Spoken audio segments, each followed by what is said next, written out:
Hi, I'm Tony Northrup. This is the Sony a6500. After 8 long months, Sony has finally updated the a6300. I know you're all like, where is the update? Here it is.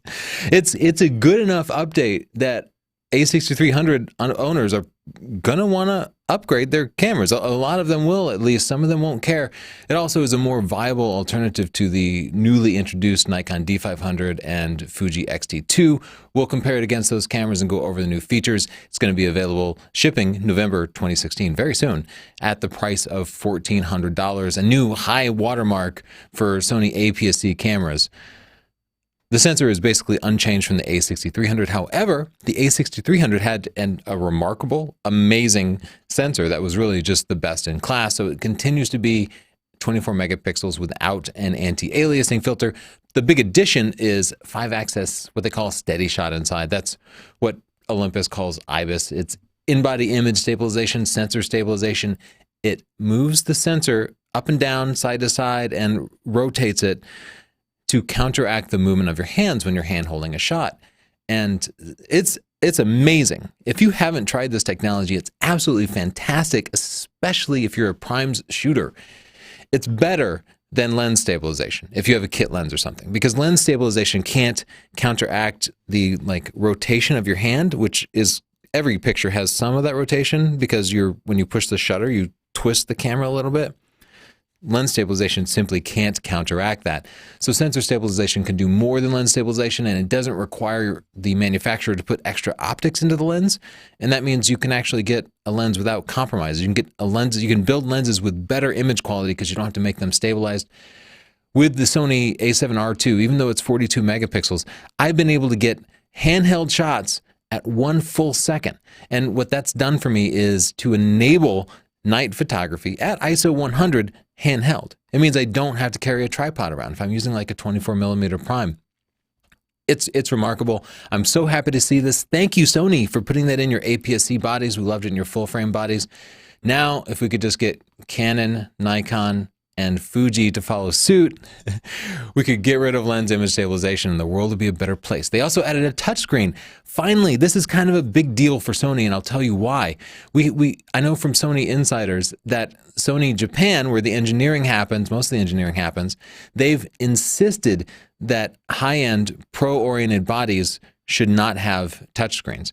What they say is that only low-end cameras should have touchscreens. Now, I had hoped when Canon and Nikon released their high-end bodies with touchscreens that Sony would follow suit, and they are, finally.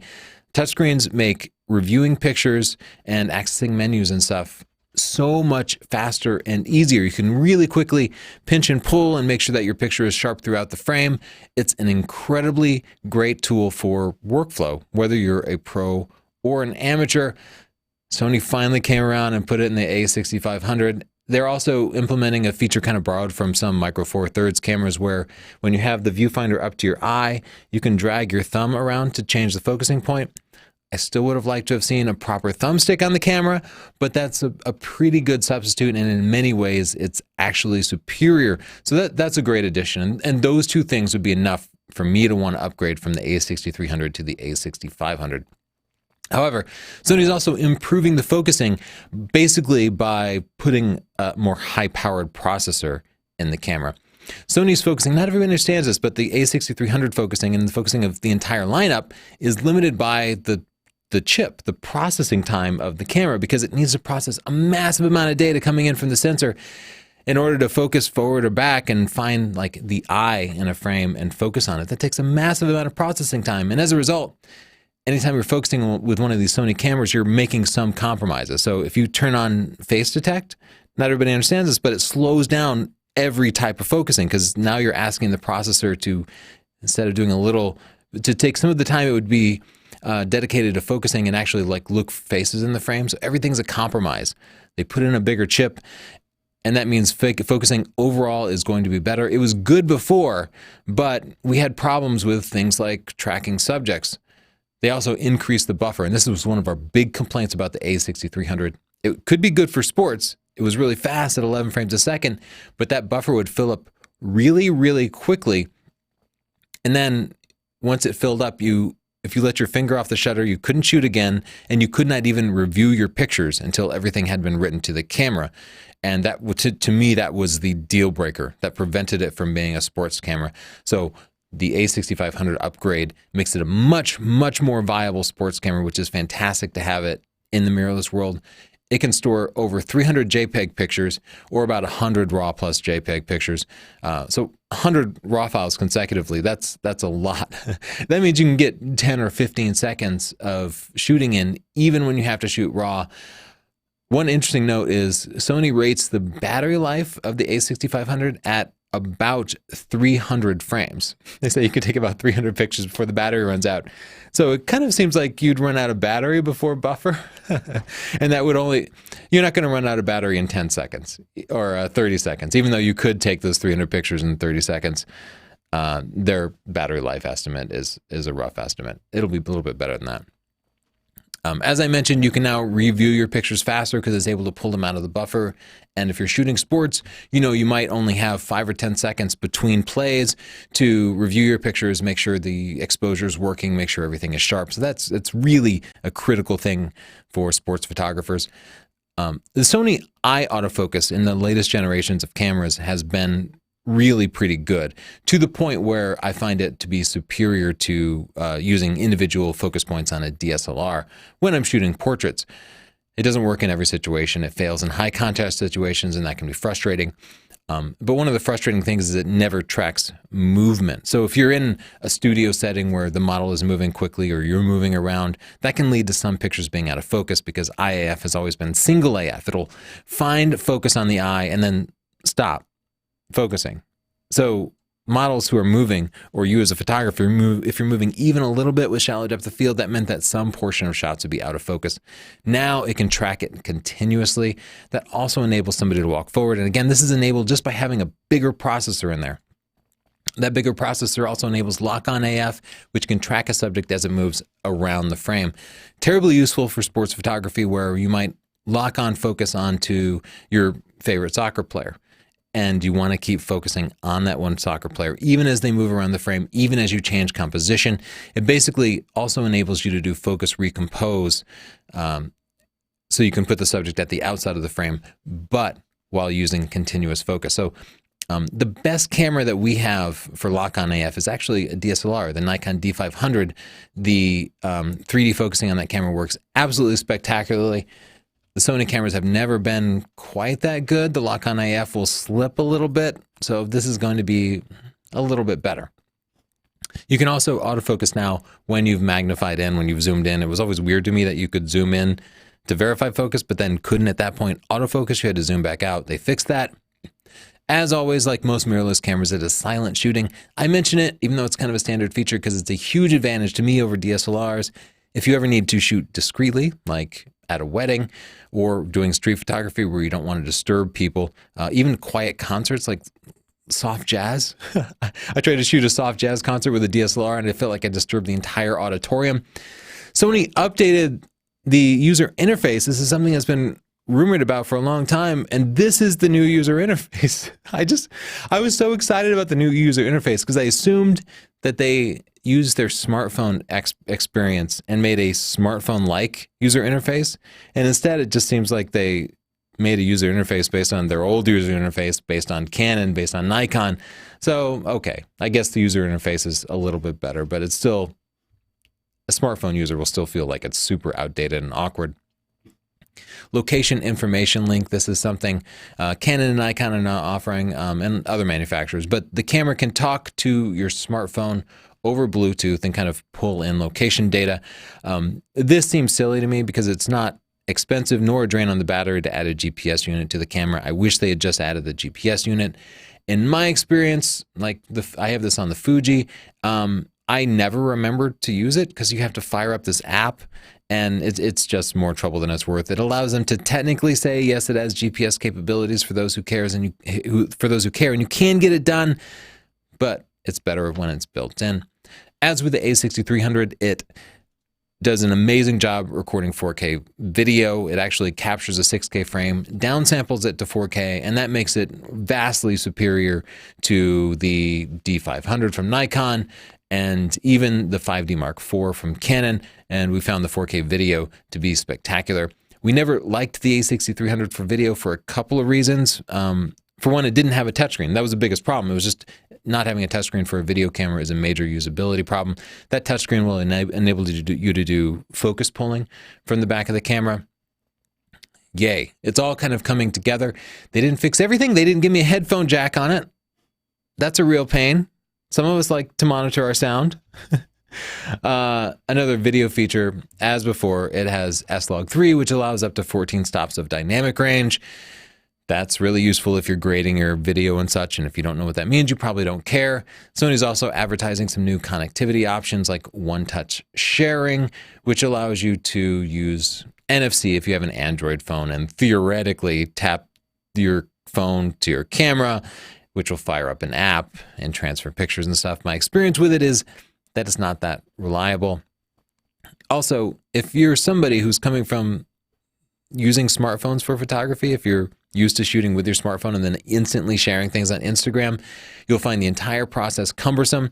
When I talk to people, I find that most people try the Wi-Fi apps on their phone, one touch or not. They do it a couple of times and then that's it. And then they just never use it again because it's so much trouble. People would rather actually take a picture of the back of their camera and share that, or they just pull out their phone and take a second picture and share that one. The only company who's worked this out is Nikon with the SnapBridge, which we find works transparently. SnapBridge is actually zero touch sharing because all your pictures get automatically transferred. So Sony's trying to catch up. Just to support that point, this is Sony's instructions for getting one-touch sharing enabled. They try to make it sound easy, but this is their instructions.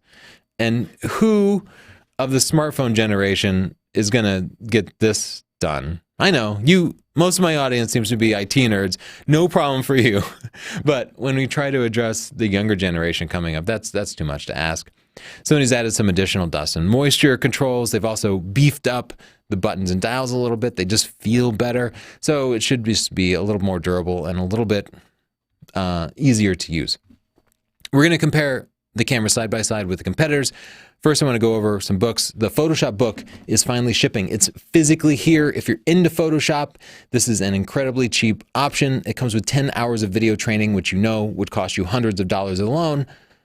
It's a book with video training. I also have a book on Lightroom with video training, an entire book dedicated to gear, answering questions like, why do you want focus peaking? And what is focus breathing? My photography buying guide. And of course, Stunning Digital Photography, the best-selling photography book in the entire world.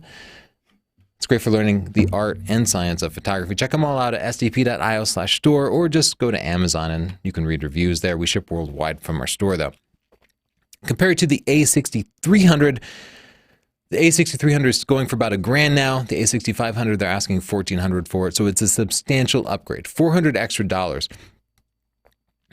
But it's almost unchanged. Like I said, the buttons actually feel a little bit better. They're a little more beefed up, but it seems like Sony doesn't want to break their mold. I don't know what it is, if this is like a factory thing, but we've always kind of despised the controls on the a6300 and that entire series because they're little and fiddly. They're easy to hit accidentally and they're hard to hit deliberately, and people do get used to them. Some people actually like them, but they're some of our least favorite controls on any camera, and Sony doesn't seem to ever want to change it. And they've carried it over again, and that's a disappointment for us. Buy the a6500 if you think a touchscreen is useful. We do. If you want that steady shot inside sensor stabilization so you can stabilize fast primes, if you want the bigger buffer or the better focusing, if you're shooting low light with fast primes, get it. If you're shooting sports, get it. If you're shooting video, get it. If you're just a casual shooter and you aren't missing those things, the a6300 remains a really good value. Let's compare it to the Fujifilm X-T2, which is really our favorite camera in this segment. The X-T2 has become our go-to travel camera. It's right there in the middle. The X-T2 is about $200 extra. They have a similar amount of frames per second. The a6500, however, has a touchscreen. And for some reason, Fuji left it off the X-T2. We miss that every single time we use it. Same thing with sensor stabilization. Fuji says they won't do sensor stabilization, even though they could. I know they say they can't, but they could. Sony introduced it. Yay, Sony.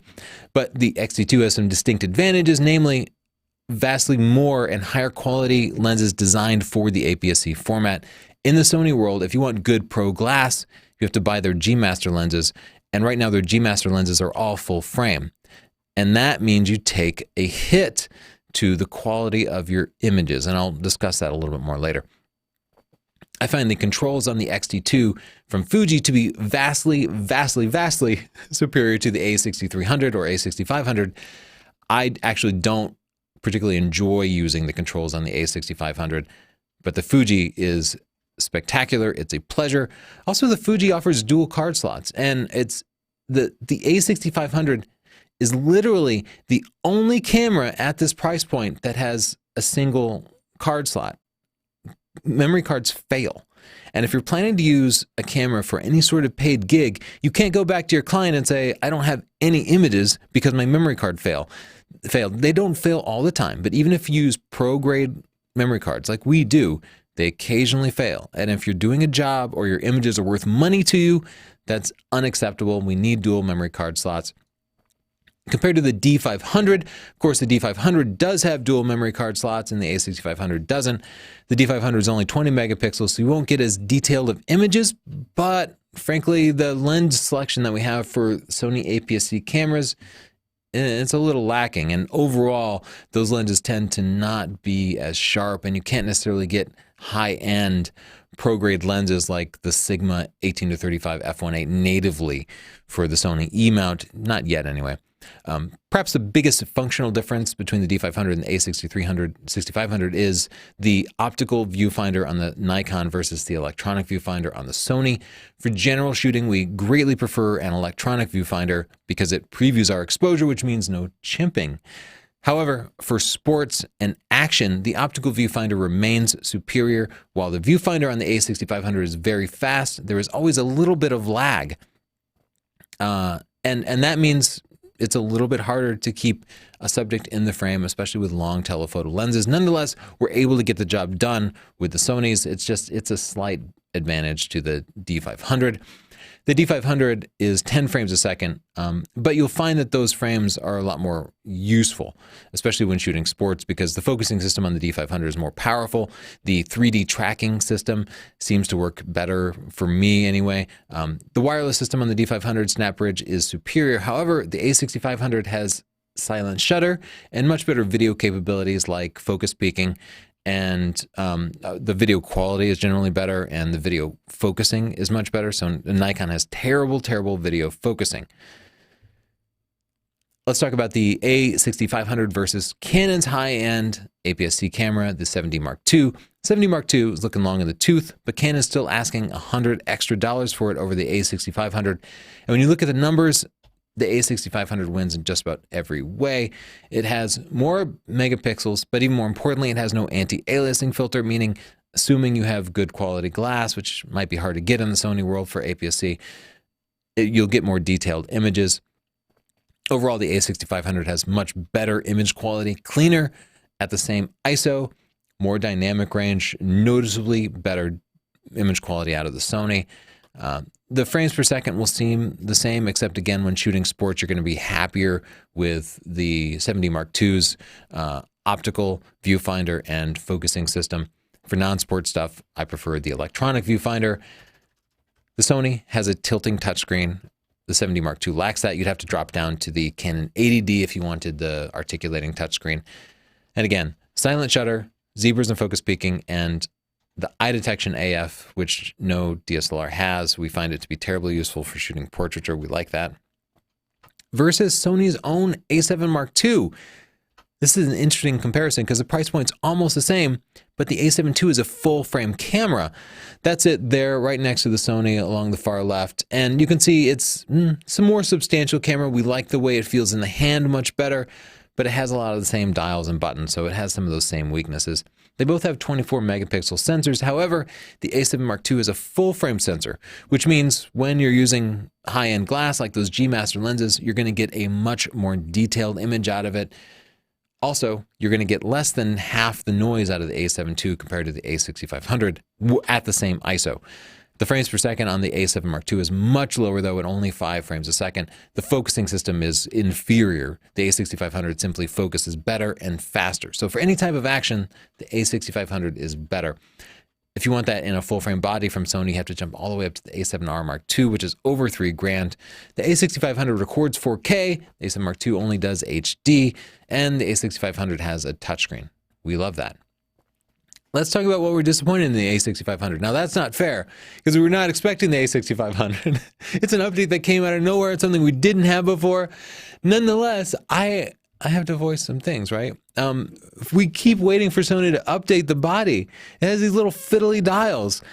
Break the mold, change the body design, give us a deeper grip, give us more substantial controls. These are enthusiasts who are constantly changing settings. They're just difficult on the Sony. We never get used to them. The battery life continues to be a real pain. In all the Sony cameras, they use the same battery. We complain about it every time, and they keep using this tiny little battery. Literally, if we go out for a day, you have to go out with 3 batteries. 3 batteries. USB charges, which is helpful, but carrying around 3 batteries and then charging them up every night is a total pain. Sony, bigger battery. We can't fully answer the question whether it overheats or not. That will take weeks or months of use, because the overheating is sporadic. But it was bad enough on the a6300 that we stopped using it for any sort of recording. Sony didn't mention that they fixed it. If anything, they upped the processing capacity on this thing. So I don't expect that the overheating is going to go away. I'm pretty sure it's going to be the same. Still one memory card. I also want to mention it's only 24 megapixels, and that's standard for APS-C bodies. Only the NX1 that I know of exceeded that. I would love to see any manufacturer start increasing the megapixels on APS-C bodies. I know you're saying pixel density, noise, blah, blah, blah. Check out this link before you write that comment, sdp.io/density. We can get more detail with higher megapixel sensors. The minimum base ISO is ISO 100. I'm not talking about extended ISOs. The base ISO is what's important. And I always mention this because I want manufacturers to drop it. Give me an ISO 50, and that would allow me to get full frame image quality out of this body. That's all I ask. No selfie screen, pretty standard, but we like having a selfie screen, not for vanity reasons, but because if you want to use it for a video camera, it's terribly useful to be able to check the framing while you're in front of the camera. It's much easier than firing up a Wi-Fi app. And if you do have a cameraman, they can show you how much of you is in the frame by just flipping the screen forward. We love that about the GH4. As I mentioned, no GPS, still no headphone jack. I don't get it. It's such a great video camera. We need to monitor our sound. No thumbstick for changing the focusing point, though that's partially offset by the new Focus Touch. And that's not true. As I mentioned, limited APS-C lenses. Sony, we really want to see you put out some pro-grade APS-C lenses like Fuji does. Right now, that's the biggest advantage of the Fuji system, is they are putting out high-quality pro-grade lenses for APS-C bodies. If you adapt full-frame lenses to an APS-C body, you give up a lot. And if you don't believe me, visit this link, sdp.io/ffcrop. That is also not true. I forgot some of these slides from another deck. We'll test it out soon. We're definitely going to want to make an overview tutorial for it too. Thanks for joining. Give me a like, share. Any follow-up questions or any corrections, write a comment down below. Also check the description because you'll see corrections down there. As I mentioned, check out my books at sdp.io/store. Thank you very much. Bye.